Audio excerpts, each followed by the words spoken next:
오늘은 루디아의 헌신이라는 이런 제목을 가지고 말씀을 드리겠습니다. 오늘 본문에 보면은 40절까지 유럽 전도의 시작점이 되는 빌립보 사역에 대해서 기록하고 있습니다. 빌립보로부터 복음이 마침내 유럽까지 전파됨으로써 땅 끝까지 이르는 내 증인이 되리라는 예수님의 명령이 실현되는 발판이 되고 있다는 것을 알 수 있습니다. 먼저 누가는 바울 일행이 소아시아 지역의 항구인 드로아를 떠나 빌립보에 이르는 과정을 자세하게 기록하고 있습니다. 바울이 승선한 마게도냐행 배가 순풍을 만나 닷새에 걸리던 그런 거리를 단 이틀 만에 항해하여 네아폴리에 도착하게 되었습니다. 마게도냐로 가는 길이 하나님의 뜻인 줄 확신하고 그곳으로 가는 바울 일행에게 하나님께서 순풍을 보내주셔서 이틀 만에 마게도냐의 네아폴리에 도착하도록 은혜를 베푸신 것입니다. 여러분, 사도 바울이 그토록 아시아에서 복음을 전하려고 했다가 그 길이 막혔던 일과 비교해 보시죠. 얼마나 형통하게 마게도냐로 온 것인지 모릅니다. 어떨 때는 성령께서 막으셨다가 이제 어떨 때는 성령께서 그 장애물을 다 헤쳐버리고 또 복음을 전도할 수 있도록 길을 활짝 여는 것을 보게 됩니다. 이처럼 하나님의 뜻에 순종하여 일하면 하나님께서 형통한 길을 열어주시는 것입니다. 하나님의 마음에 들으면 하나님께서 길을 열어주신다는 것입니다. 그러나 반대로 하나님의 뜻을 거스르면 쉽게 할 수 있는 일도 하지 못하는 때가 많이 있습니다. 출애굽한 이스라엘 백성들은요, 가나안 땅을 눈앞에 둔 가데스 바나에 이르렀을 때 가나안 정탐을 마치고 돌아온 정탐꾼들의 부정적인 보고를 듣고 하나님의 뜻을 거스려 반역을 일으켰습니다. 가나안 정복을 할 수 있다는 여호수아와 갈렙을 죽이려고 했습니다. 그러자 어떻게 되었습니까? 며칠이면 갈 수 있는 길을 그들은 40년을 가야 했습니다. 이스라엘 민족은 하나님께 반역한 출애굽 세대들이 광야에서 모두 죽은 후에야 가나안에 들어갈 수 있었습니다. 여러분, 우리는 다 만사형통한 삶을 살기를 원합니다. 내가 하는 일이 계획대로 순조롭게 되기를 원합니다. 그렇다면 하나님의 뜻에 우선 순종하여 하나님이 원하는 것을 이루어 드리려고 노력해야 된다는 것입니다. 그렇게 하면 그야말로 만사형통의 축복을 받게 되는 것입니다. 어떤 일이 닥쳐도 하나님께서 모든 것을 합력시켜 선을 이루게 해주실 것입니다. 여러분, 우리의 삶의 형통은요, 우리가 얼마나 하나님의 뜻에 순종하는가에 비례한다는 사실을 기억해야 됩니다. 바울 일행은 드디어 마게도냐의 첫 성인 빌립보에 도착하게 됩니다. 근데 바울 일행은 빌립보에 도착해서 곧바로 복음을 전하지 않고 그곳에 수일을 머물며 먼저 휴식을 취했습니다.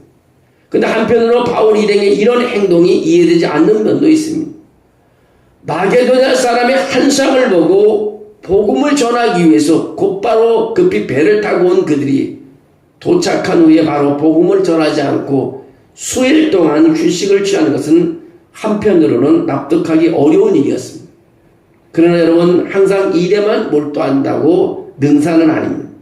사역자는 적당히 쉴 줄도 알아야 한다는 교훈을 오늘 줍니다. 또 사역에 임할 때 힘있게 그래야 일할 수 있다는 것입니다. 마게도냐는 아시아와 달리 낯선 곳입니다. 문화도 다릅니다. 아시아와는 전 다른 곳입니다. 그러므로 바울 일행은 빌립보에 도착해서 우선 쉬면서 요동을 풀면서 지역 정보를 수집했고 또 선교 전략을 수립했습니다. 아무리 시급한 사역이라도 때로는 적당한 휴식의 기간이 필요하고 정보 수집이 필요하다는 것입니다. 쉼없이 계속 일을 하다 보면 오히려 부작용이 일어날 수 있다는 것입니다. 하나님께서 천지를 창조하시고 쉬셨습니다. 우리도 계속 주의 일을 하려면 적당한 휴식이 필요합니다. 적당한 휴식과 여유가 더 큰 일을 이루고 또 효율적이라는 것이 바로 우리에게 주신 하나님의 지혜인 것입니다. 바울 일행은 안식일을 맞아 이제 기도처를 찾아서 문밖 강가에 나가게 됩니다. 이때 바울 일행이 빌립보에 이른 지 수일이 지난 뒤였습니다. 그동안 바울 일행은 요동을 풀고 또 유럽 전도 계획을 세웠습니다. 그러나 전도계획을 세웠다고 해서 전도한 일이 급한 일이라고 해서 무조건 전도하러 나가지 않았어. 본문에 기록된 대로 바울 일행은 전도하기 앞서 기도부터 했다고 말하고 있습니다. 말하면 그만큼 바울 일행이 전도에서의 기도의 중요성을 인식했습니다. 여러분, 사도행전에서 계속 강조하는 가르침은 전도는 사람이 하는 것처럼 보이지만 사실은 하나님이 하시는 하나님의 일이라는 것을 알게 됩니다. 그러므로 전도를 하기 전에 우리가 할 수 있는 가장 큰 준비는 뭐냐? 기도라는 것입니다. 기도는 나를 통해 하나님께서 이 일을 하시도록 길을 여는 것과 같습니다. 그래서 기도를 많이 하면 할수록 하나님의 역사하심은 강하게 나타나고 결과적으로 더 좋은 결과를 맺게 되는 것입니다. 많은 사람들이 성공적인 사역자가 되기 위해서 준비합니다.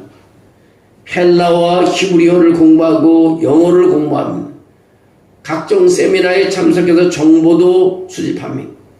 그러나 여기에 기도가 더해지지 않는다면 결코 성공적인 사역을 기대할 수 없다는 것입니다.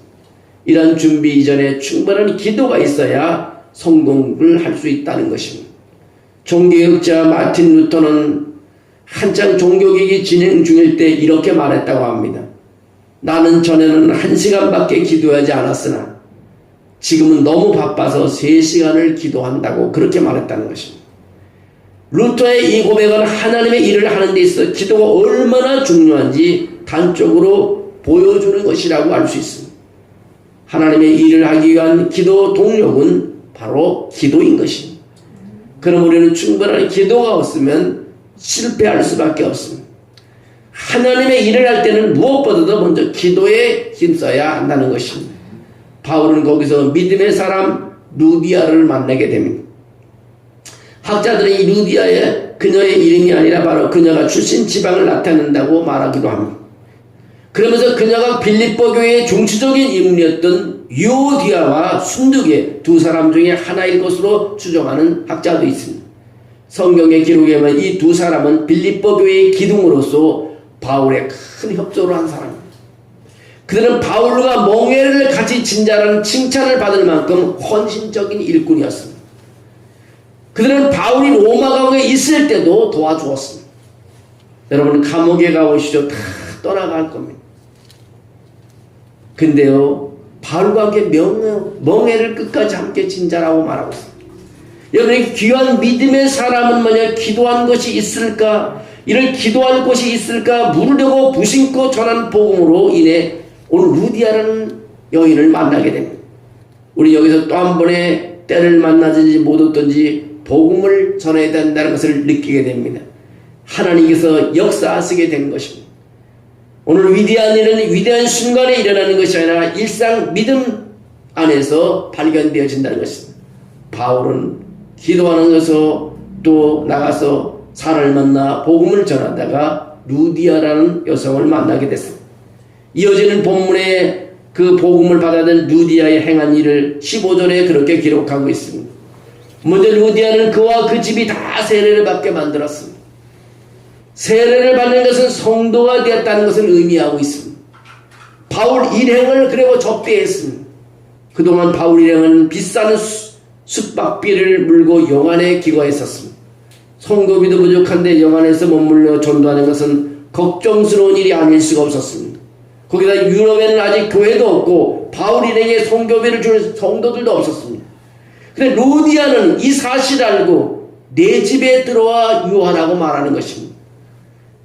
우리 하나님께서 바울의 복음 전도를 위해서 한 사람을 예배해 놓았다는 것을 알 수 있습니다.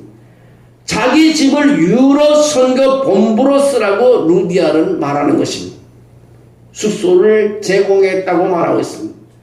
게다가 강건했다고 하는, 루디아는 강건했다고 말하고 있습니다.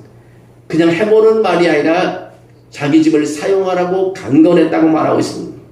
여러분, 은혜를 받은 루디아가 할 수 있는 것은 하나님의 일꾼이 됐고 하나님 일에 동참했다는 것입니다. 우리 삶 속에요, 하나님의 일에 동참하는 사람이 참으로 많이 있습니다. 하나님의 일을 할 때 하나님의 동참하는 사람, 그냥 서서 지켜보는 사람, 또 반대하는 사람이 있습니다. 여러분, 하나님 일에 동참하게 된다면 하늘나라의 큰 상급이 예비될 줄로 믿습니다. 하나님의 일을 돕는 것처럼 기쁨이 없습니다. 세상을 살면서요, 하나님의 사람이 뭐를 했냐? 어려운 사람을 도와줘야 되잖아요. 하나님의 사람은 가난한 사람을 돕고 병든 사람을 위로해주고 그를 기도해줘요. 하나님의 사람이 하나님의 사람이나 하고 천국 가는 게 아니에요. 하나님의 사람의 기본 수칙은 어려운 사람을 위해서 돕고 기도해줘야 돼요. 이 시대가 지금 어려운 시대에 있습니다. 하나님의 사람이 해야 할 것은 무릎 꿇고 기도해야 된다고 합니다. 얼마나 어려운 시국이 있습니다. 이것이 이 나라가 장기화되게 되면 긴 시간 동안 이렇게 된다면 어떻게 되겠어요? 한국의 나라가 엄청 어려워야 될 거예요. 경제도 어려워질 뿐만 아니라 이 나라가 이제 추락하게 되는 거죠. 이것을 빨리 회복해야지 신용 등급도 올라가는데 이제는 한국을 누굴 보고 믿겠어요? 주체가 없어졌는데 우리가 믿음의 사람들이 해야 할 일이 오늘 이 바울 일행이 하나님의 일을 하고자 할 때 사람을 만났듯이 우리가 하나님의 사람들은요 일하기 위해서는 기도할 때 사람을 만나게 해주시고 움직이게 해줄 줄로 믿습니다. 우리 교회가 많이 기도해서 우리 교회도 성장해야 되지만 이 나라가 안정을 찾을 수 있도록 하나님께서 아름다운 그런 놀라운 은혜를 우리에게 허락해 주 있도록 우리가 기도하는 일반이 없는 것 같습니다. 오늘 예한교회를 통해서 우리가 12월 한 달을 평화롭게 지내기를 원합니다. 정말 사랑을 나누기를 원합니다. 정말 할렐루야를 찬양하기를 원합니다.